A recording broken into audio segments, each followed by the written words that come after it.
He kōna ipurangi tēnei nā te reo irirangi o Aotearoa.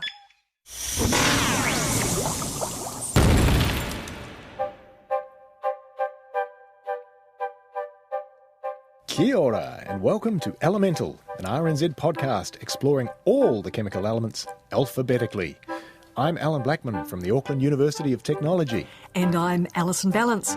And this podcast is certainly taking us to some of the hidden corners of the periodic table as well as the more usual tourist hotspots. And that's certainly the case for today's element, lanthanum, from the Greek lanthanine, to be hidden, which is kind of interesting because our last episode on krypton, the Greek word kryptos, meant hidden. So there seems to be a few Greek words that mean hidden. Well, lanthanum might help me spell my last name using chemical symbols. That's one of the LA for balance. But this doesn't mean I know anything about it. So can I have some of the finer details, please, Ellen? Okay, vital stats, elemental symbol La, atomic number 57. And that puts it down amongst the lanthanoids, although we shall see about that. So lanthanum's the 28th most abundant element in the Earth's crust. That makes it, reasonably abundant. Certainly almost 3 times as abundant as lead, but I guarantee that a lot fewer people have heard of lanthanum than they have lead. Certainly the case for me. Now, I gather it's a bit of a lost element because you chemists can't decide where it belongs on the periodic table. Yeah. Obviously, at number 57, it sits between 56 and 58. So it's got barium and cerium as neighbours, both of which, incidentally and coincidentally, have chemical symbols that appear in my last name. So I do seem to like that bit of the periodic table. But other than that, can you explain poor lanthanum's quandary? Yeah, well, this has been going on for many years, in fact. So I mentioned that it was a lanthanoid. Well, certainly the lanthanoids are, in fact, named after lanthanum. But the question then becomes, is lanthanum actually the first of the lanthanoids or not? And the answer to that question is people still don't know, which seems rather remarkable in this day and age. But a little bit of history to explain this. So it was found in 1839. So it's been 180 years, in fact, this year since it was found, but still we don't know where exactly to put it on the periodic table.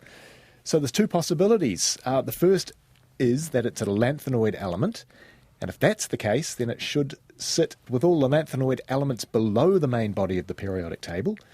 Or the other possibility is that it's a member of the group 3 elements. So that puts it in the same group as scandium and yttrium.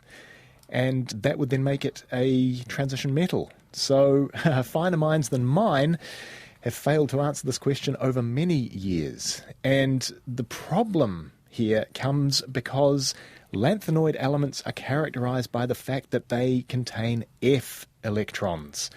And lanthanum, in fact, doesn't have any F electrons. And in fact, metallic lanthanum contains a single D electron. That being the case, for my money, that puts it fairly and squarely in group 3, making it a transition metal.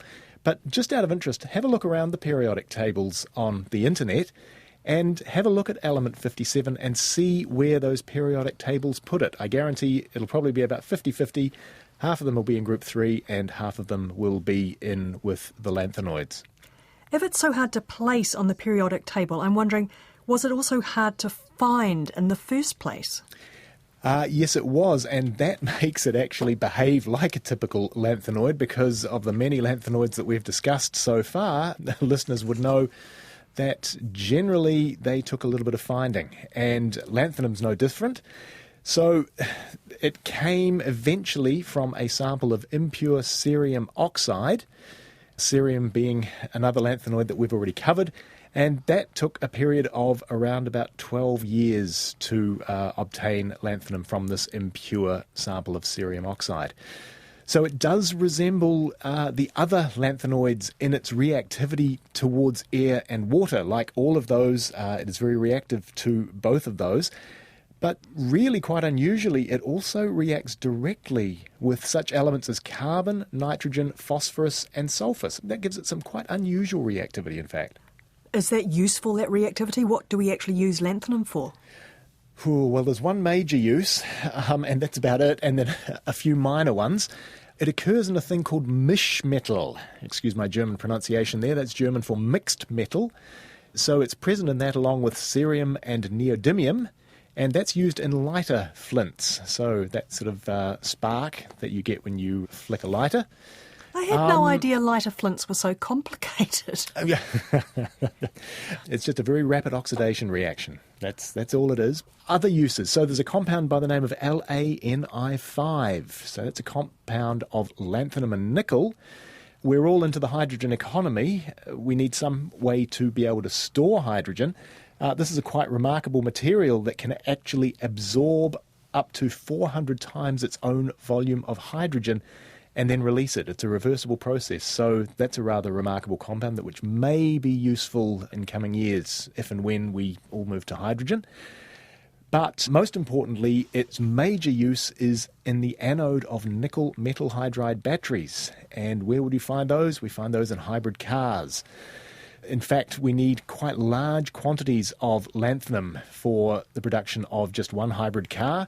So a typical Toyota Prius requires around about 10 to 15 kilograms of lanthanum. So that is by far and away its major use. That's a lot of lanthanum. It is, yeah. I hope they can recycle that. Now, interesting fact, please. Yeah, I think this is kind of cool, but we'll see what you think about it, Alison. Lanthanum ions really, really, really like phosphate ions. And so this can be put to very, very good use in reducing algal blooms. So what we find is that you can take lanthanum ions and you can substitute them for sodium ions and calcium ions in a natural clay that's called bentonite. And then once you've made that substitution, you can then take that natural clay and it will then trap phosphate thanks to the presence of the lanthanum ions. And if you can trap the phosphate, then you're going to stop the formation of algal blooms because they are generally formed by phosphate runoff from fertilised farmland into waterways. That's quite a souped-up use for what's often used in kitty litter, I have to say. Anyway, there you have it, the obscure case of the lost lanthanum, possibly coming to some eutrophic river or lake near you. And I'm sorry, but I really can't help but think it would be easier to turn the phosphate off in the first place rather than have to use a rare earth element to mop it up. But hey, anyway, this has been episode 42 of RNZ's Elemental Podcast. You can find us at rnz.co.nz/chemistry, and we're on your favourite podcast app. Thanks for your company. We're back next time with lead. But until then, it's cheerio from me, Allan Blackman. And me, Alison Valance. Paul Marie.